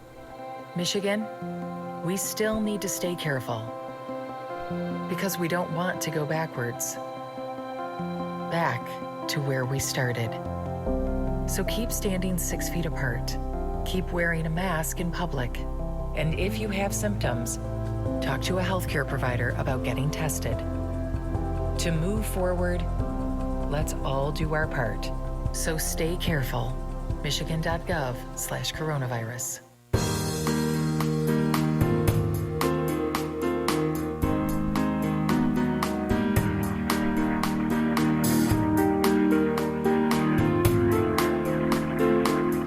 Welcome back to the Oakland County Megacast. I'm Tyler Kieft alongside Ronnie Dahl in the studios of 89.3 Lakes FM and Civic Center TV. We're also today, as always, on Birmingham Area Municipal Access on 89.3 Lakes FM, on 88.1 WBFH, The Biff, and WAHS 89.5 Avondale Community Radio. In addition, today, we are on the Facebook page of the West Bloomfield Township Clerk's Office, and thank Debbie Binder and her team for joining us once again on today's program. We're here in the Oakland County area talking to organizations, talking to businesses all throughout the local area, and we even have sent our Erica Jones out in the field to talk to some more. Erica, where are you at today? Hey Tyler, I'm at Somerset Mall in Troy, and their normal hours are 10 a.m. to 9 p.m., but they've adjusted those hours, so they're now not opening up till 11 a.m., and it is currently 11:30, so they just recently opened. I'm here in the food court where they're normally rocking, extremely busy regardless of what time, this keeps falling, regardless of what time of day it is. But I was very surprised to see this morning that even Chick-fil-A, as you can see here, does not have a very long line. It's starting to get a little longer, but again, you can see that they're enforcing social distancing measures, but normally the line goes all the way back here, and it's not very long. And even though, like I said, they did just open up 30 minutes ago, that line normally piles up immediately. The mall in general isn't super busy this morning. You can see if you look all around, there's not very many people, which is so different because Somerset Mall is usually always packed. And I will say, I'm pleasantly surprised with the amount of people wearing masks. I was talking with Larry, our Zoom producer, earlier, and he was telling me how he was here last night in Macy's, and he noticed a lot of people not wearing masks. But I have to say, positive report on that. I haven't seen really anyone not wearing a mask as I look around, so I'm pleasantly surprised to report that this morning. So, Erica, the last time we had you there, the last time we sent you out to the mall was right after malls started to just reopen, and there was absolutely nobody there. There was maybe a couple of other people, and not many businesses were open. Are you seeing more of the businesses open? Have you talked to any of them about how they're doing, or talked to any of the patrons on site there today about their experience in the mall? Yeah, well, like I said, unfortunately, the mall did open later than I anticipated, so I haven't gotten the opportunity to speak with many people. But last time I went to the mall, it was the first day. We were at 12 Oaks, actually, and it was the very first day that mall had opened. And we saw a lot of angry customers because although the mall was open, many stores were not open. And sorry to keep playing with this. And that caused a big problem because people thought it was false advertising. You know, they all were expecting to come to the mall thinking it would be open, and then it wasn't. At this point, I would say 90% of stores are open. A lot of them do have limited capacity. As you can see down here, the Apple store opened up, and they already have a long line forming down there because they're only letting a few people in at a time. So lines are forming at the stores that have limited capacity. It still is early in the morning, so Apple is the only store that I'm seeing right now with a long line, but I just know from personal experience when I've been at the mall in the past few weeks during later hours, a lot of the stores have had long lines because most of them are open now just with limited capacity. Well, Erica, thank you very much for that report out in the field. Erica Jones with us at Somerset Mall today, where it looks like business is booming a little bit more, a lot more people there than we've seen before, Ronnie. And as Erica had said, a lot of those stores back open. The mall just opened today, but it looks like business is already filing in really nicely, and people are doing their best to maintain those safety standards that we absolutely need right now, everybody to stick with. So if you are going to the mall for any purpose and you have the ability to go earlier in the day, you want to do it. Oh, yeah. I was there this past weekend or the weekend before, and it was like Black Friday. It was so packed, you could not get a parking spot. And just as Erica was saying about the Apple store, that was pretty much the case at a lot of the stores. So you do have to remember they can only let so many customers in at a time, and so their staffing numbers are down. But almost every single store, other than the major department stores that are so large, had a line outside with people waiting to get in. So it seems like if you have to go, if you want to go, do it earlier in the morning if you can. You will probably avoid the lines, but even the restaurants were packed when we were there as well. So creates an interesting situation too in that case, because you have people that are lined up, they're lined up at their social distance, ideally in that case, but you also have other stores that are neighboring directly next and across the aisleway, and that eventually is going to maybe pack up the outside area, which makes it all that more important that people do wear their masks and do their best to maintain their distances. I was surprised that so many people were willing to wait in line to get into a store, because I had to run into, I think it was Nordstrom's or something, and I was in and out, but I was not about to wait in line to go to like Forever 21 or, Bath and Body Works to get a candle. No way. I'll order it online and have it delivered. But I don't know if it was just people were excited to be able to get out again, and that atmosphere of being in the mall. Like I said, it was so busy. It was like Black Friday. You could not get a parking spot there. You had to valet. It was just crazy. I think I think on top of that, people are just interested to go back out, maybe do some people watching again, maybe just engage in the community like they haven't been able to for several months if they're just getting back out, or even as these malls reopen and stores had not entirely reopened at those places. People want to get back out, and so we're kind of seeing a little bit of a blast from the past where this is a gathering place where people go to just experience the community. You have to keep in mind, too, that there is still that supply chain issue. So I was thinking, hey, they've been closed, so they're going to have a lot of product. But in fact, I found it to be the opposite, and that they were very low on a lot of their supplies and their product. So if you think you're going to go out and they've been closed and you're going to be able to get these great deals and they have, an abundance of things for you to pick from, I did not find that to be the case. And I'm a shopper, kind of, a little bit. Well, it's going to be interesting to see as time continues to go forward how that dynamic does change. People are going back out more often, and more stores are continuing to open and change their operations, and that's also affecting our local malls. So a good report from Erica, and we'll take a break and come back and with more, and we'll go over our top headlines, and we'll speak to Debbie Binder on the Oakland County Megacast. You're listening to us on our family of stations. Ronnie and I will return after this quick break. Hi, my name is Kurt Lawson, and I'm the Public Information Officer for West Bloomfield Township.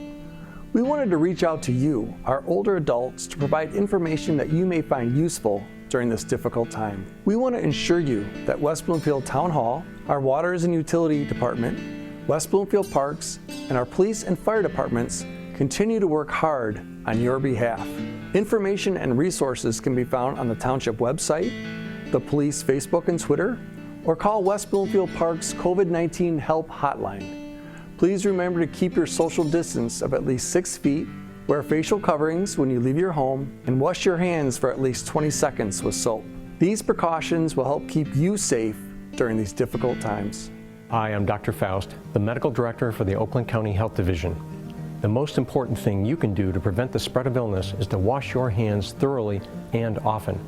Follow these 6 easy steps every time you wash your hands. Step 1, turn on the sink and wet your hands with warm water.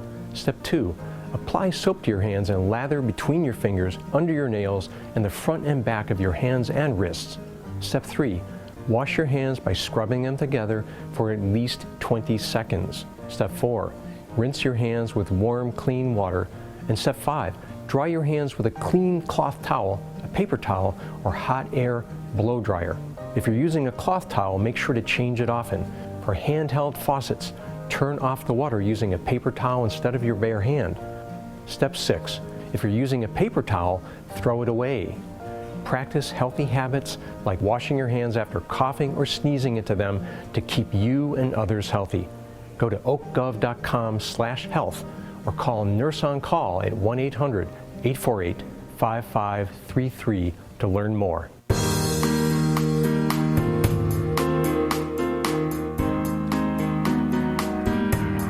Welcome back to the Oakland County Megacast. I'm Tyler Keefe alongside Ronnie Dahl on our family of TV and radio stations all throughout the local area. We're also today on the Facebook page of the West Bloomfield Township Clerk's Office, today our Facebook partner.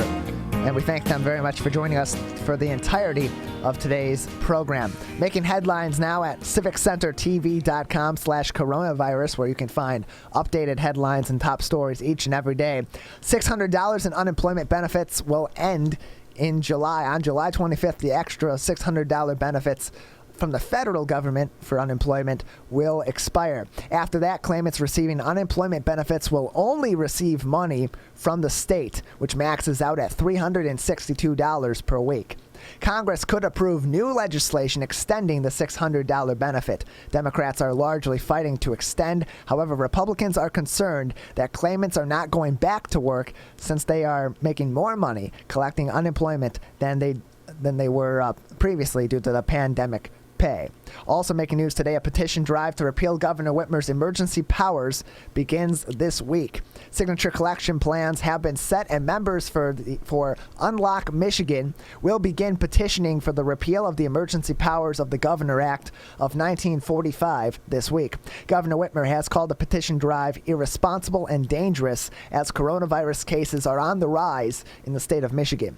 The spokesman for Unlock Michigan, Fred Wizelek, said, quote, Without legislative input, the governor's actions amount to one person making stuff up as they go, and closed quote. A recent poll by the Detroit Free Press found that 33% of Michigan voters found Governor Whitmer's executive orders to be too restrictive, while 59% found that they were about right given the situation that amounted during the pandemic. Key tax changes are being caused by COVID-19, and you should know about those. The tax deadline has been extended. The extended tax deadline is only 8 days away on July 15th. For taxpayers, it's allowed them to get what they need for tax preparers, my apologies. It's allowed them to get what they need from the taxpayers during this time. But if you took out retirement loans or a 401k withdrawal for adverse financial consequences due to the pandemic, you will not be penalized. The stimulus check that you received isn't taxable money. However, if you've been drawing unemployment, it will be taxable for 2020. Again, July 15th is the deadline to file and pay your taxes if you owe money in 2020. A big question lately, did protests throughout the United States during the month of June lead to a spike in coronavirus cases? The nation recorded a major surge in positive cases in the past few weeks, and almost every state saw some sort of protest throughout the month of June. While some Republican lawmakers have cited protests for the spike in cases, researchers say it is unlikely.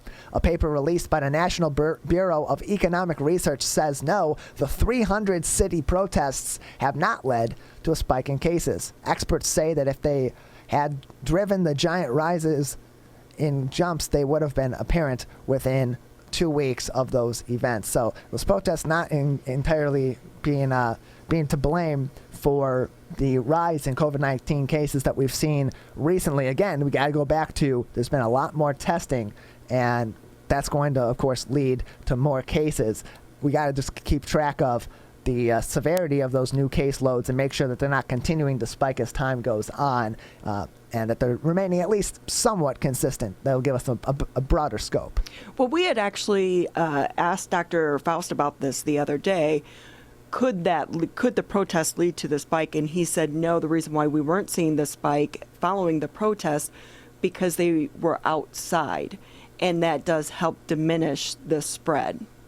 Yeah, being outside, wearing your masks, keeping your social distance as much as possible can help in that. And we did speak to Russell Faust last week about that. That interview in full online, civiccentertv.com/megacast. Lastly, a survey shows the majority of Canadians are not ready to welcome non-essential Americans back across the border. The border between the United States of America and Canada was initially closed on March 21st and has repeatedly been extended and is extended again through July 21st as of now.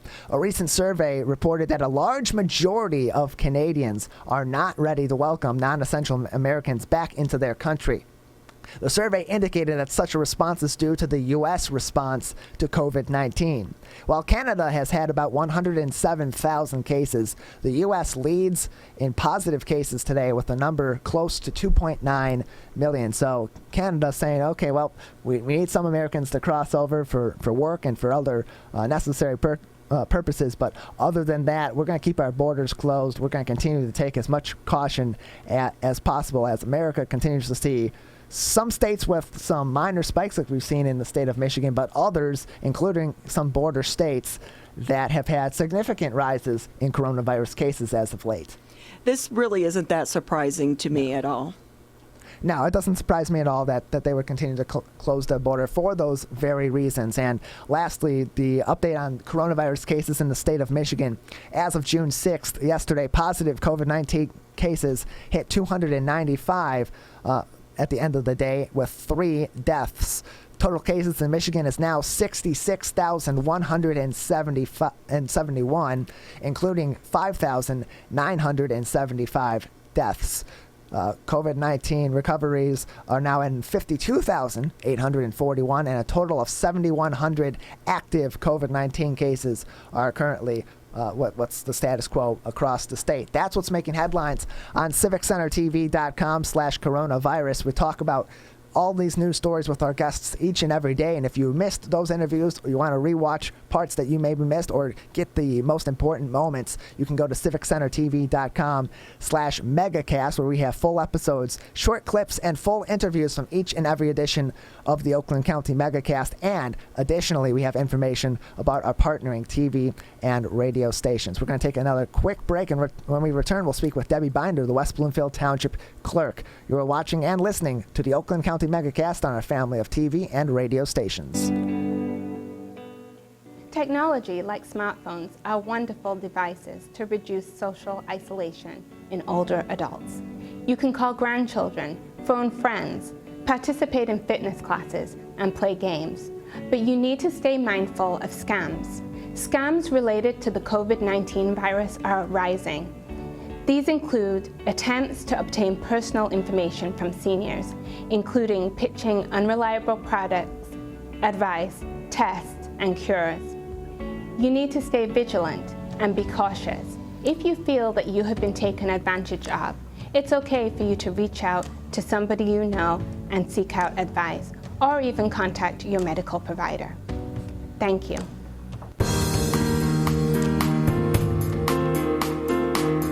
Welcome back to the Oakland County Megacast. I'm Tyler Kieft alongside Ronnie Dahl and our family of TV and radio stations all throughout the local area, Birmingham Area Municipal Access and Civic Center TV.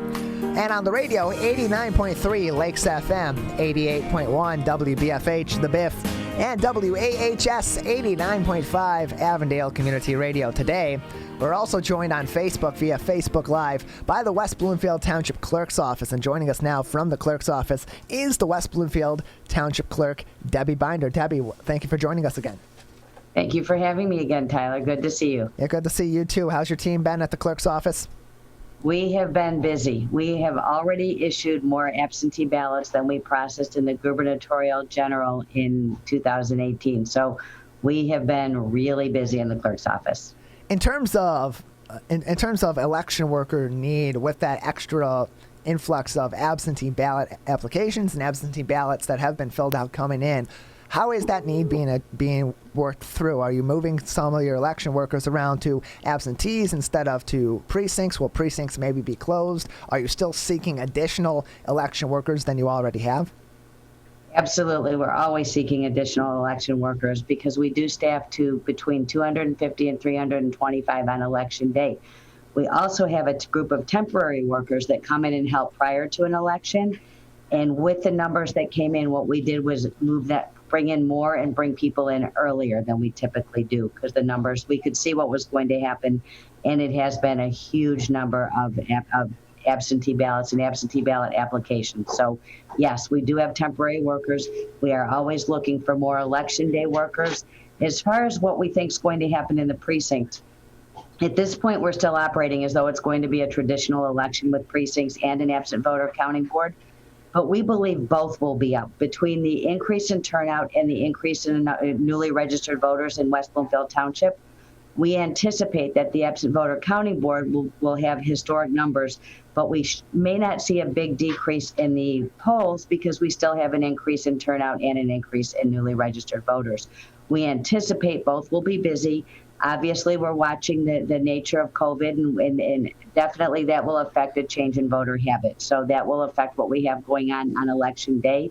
We're watching it closely. We're waiting for guidance from the county and from the state. We'll make adjustments. We'll move election inspectors as needed, but we always need more because we do have people that call off that day. We end up needing additional people right before. So please, anyone who's interested, please call the clerk's office. We'll put you on the list and we'll get you involved in elections.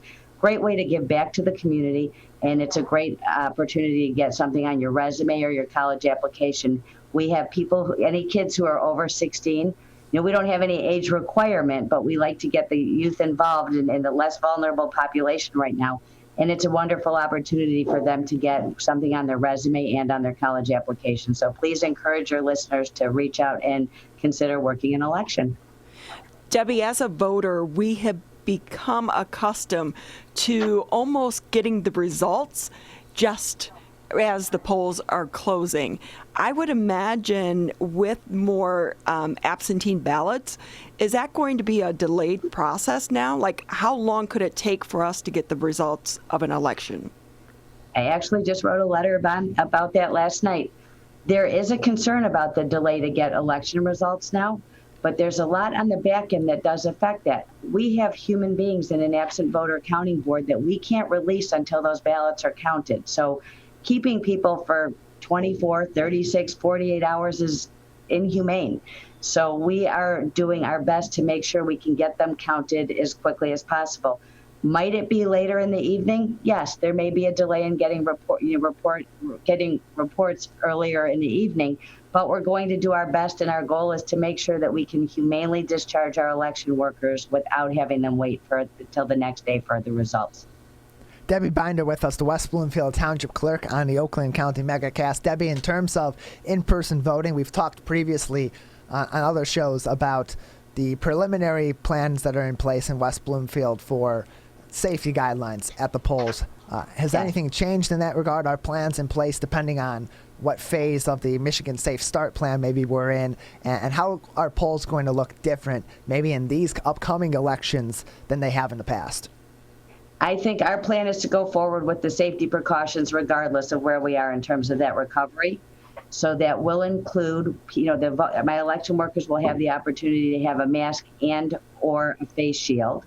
We will have copious amounts of hand sanitizer. We are going to take precautions with pens to have a bucket of clean pens and a bucket of used pens that get sanitized in between. We're going to have extra people and extra staffing in the precincts to ensure that we can enforce social distancing.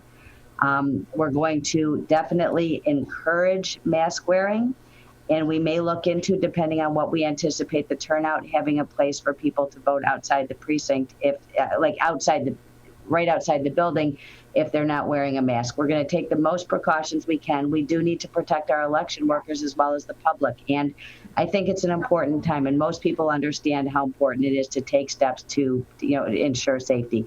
I don't see that changing regardless of what point we're at with the restarting. We're going to take those precautions and make everybody feel comfortable on Election Day. Clerk Binder, the summer months are some of the more common months where we see garage sales and yard sales in our community. That includes in West Bloomfield Township, definitely.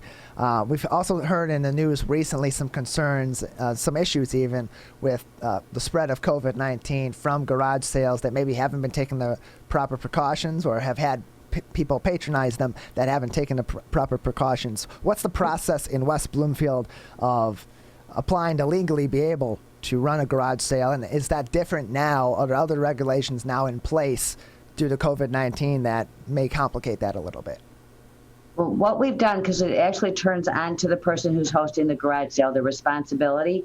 So we have added a statement onto our garage sale permits that says that they have to follow any orders that are in effect from the governor's office when hosting that garage sale at that time. Executive orders are changing routinely, so we wanted to make it that that's on them to reinforce that. But to give you an idea, Tyler, over the last few years, we've seen a decrease in garage sales as people have found more online ways of selling things. So those numbers have been going steadily down. However, they're significantly down right now. Normally, by this time of year last year, we had 117 garage sale permits issued. Right now, we have 12. So the numbers are definitely down now for this year, but they've been going down in that direction anyhow. Debbie, before we let you go, anything else you'd like to touch on today? Just to remind people that everyone has a right to vote absentee. Proposal 3 of 2018 gave everybody that right to vote by absentee ballot. Regardless of what the news is, what you're hearing on the news and it becoming a partisan issue, it's not. It's a protected right in the Michigan Constitution that was approved by voters in November of 2018. If you wish to vote by absentee ballot, contact the clerk's office. We'll get you an application. We'll make sure that you begin that process.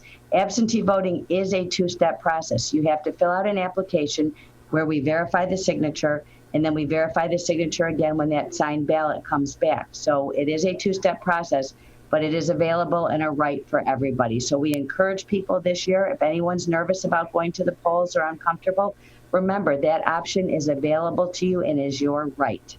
Well, Debbie, thank you very much again for being with us today. Okay, thank you. Oh, Tyler, can I say one more thing I just thought of that's really important? Sure, go ahead. Remember, this is a primary election, which means you can only vote down one side of the ballot. You have to stay in one column, either the Democratic column or the Republican column. You can't cross over. If you cross over in this election, it does spoil the partisan section of your ballot. Well, that is for the primary elections coming up. The general in November, you are able to vote as you choose. Correct. August 4th is the only one that affects or any primary, and in November you can vote for whoever you wish. Debbie, if I can ask you one quick question. Does the individual have to come into your office to apply for the absentee ballot? They can do it actually by mail. We can only hand a ballot to the registered voter or send it to the registered address. Somebody can not come in, for example, and request their spouse's ballot. They would have to do it on their own. So if we get an application, and we can get those digitally, we can get them in the mail, they can go in the drop box on the east side of the building. Anybody can print those applications from online from the Township's website, the state's website. You can also apply now online through the Michigan Voter Information Center. As long as we have that signature that matches, we can go ahead and send a ballot to that registered address. But if you do come into Town Hall, we can give you that ballot. You can get the application, fill it out right then, and we can hand you can leave with your ballot in hand. Debbie, thank you very much for being with us today. We enjoy having you on. Thanks for sharing the important information. I appreciate it. As always, thank you. Debbie Binder, the West Bloomfield Township Clerk, the Clerk's Office, our Facebook partner on today's edition of the Oakland County Megacast. Just a couple more minutes left in today's show, but Debbie touched on something really important. For more information on your local elections and to get in contact with the clerk, either for other municipalities that require you to get a permit in order to have a garage sale, for more information on absentee voting on your local precincts, we have information on civiccentertv.com on a coronavirus page. We have links to reputable resources for COVID-19 information from the federal level, the state level, and the county level, and also links to municipal government websites all throughout our local area that are related to the communities for each of our television and radio stations. And you can find information on those websites about how to contact the West Bloomfield Township Clerk's Office or other clerk's office in municipalities like Keagle Harbor and Rochester and the city of Pontiac, Auburn Hills, and more on our website at civiccentertv.com/coronavirus. It's that same page that we have you go to each and every day to look at our new headlines, our top stories, and our best information. It's all on civiccentertv.com/coronavirus. A lot of important information that you need to know, not only from the top stories of the day, but information from your municipality as well. And you can find information about what's going on in your community, even urgent messages from your community. Sign up for listservs and email lists and so on from your communities for emergency situations that we see regularly on top of the COVID-19 pandemic, and much more. civiccentertv.com/coronavirus includes links to various municipalities in the Oakland County area, as well as resources from the Centers for Disease Control and Prevention, the State of Michigan, and Oakland County. And you can find that information conveniently on our website, so you don't have to go digging through the droves of the internet in order to find contact information for your township or your municipality's clerk. You can find that information on our website and get what you need to know and talk about these topics on a municipality to municipality level, because as much as we can talk to Debbie Binder about what's going on in West Bloomfield in regards to garage sales and absentee voting and various precincts, it's going to be different in every single community. That is going to do it for our program today. Alongside Ronnie Dahl, I'm Tyler Keith, thanking our entire team for putting together today's show, our executive producer Jeff Cowan and co-executive producer Lawrence Nyland, who's also our Zoom producer, field reporter Erica Jones, our co-producer Ryan Younglove in the studio, as well as our guests, Representative Brenda Lawrence from the U.S. House of Representatives, Jane Scott from the Match and Nutrition Center, Andy Appleby from General Sports and Entertainment and the United Shore Public Professional Baseball League, Sherry Doherty from Sweet Dreams Project, and West Bloomfield Township Clerk Debbie Binder. We will be back on Wednesday.